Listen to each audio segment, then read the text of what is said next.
Sebagai induk olahraga nasional Kota Palembang, KONI Palembang mengapresiasi gelaran basket 3x3 PAL TV Seri 2 tingkat SMP karena dapat melahirkan atlet basket lokal Palembang.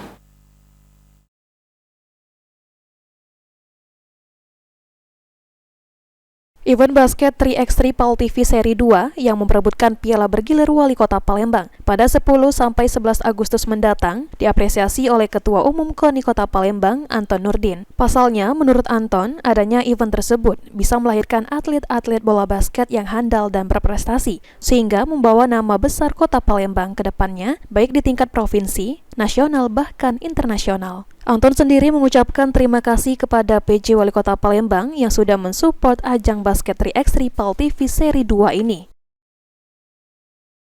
Selaku Ketua KONI Kota Palembang, di mana 3x3 PAL TV ini seri kedua diadakan, di sini melihatkan bahwasanya Kota Palembang tidak lepas dari dunia olahraga dan akan melahirkan tentunya atlet-atlet yang berprestasi. Kami juga berterima kasih kepada Wali Kota, PJ Wali Kota, dengan dukungan untuk mengadakan Piala Wali Kota dengan PAL TV.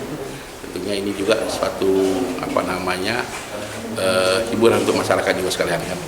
Jadi masyarakat banyak melihat bahwasanya dunia olahraga khususnya basket sudah cukup menjadi populer di Kota Palembang. Diketahui PAL TV kembali menggelar seri 2 turnamen 3x3 antar SMP sekota Palembang, yang mana tahun ini ditargetkan diikuti 100 tim basket tingkat SMP maupun MTS. Aji Delia, PAL TV.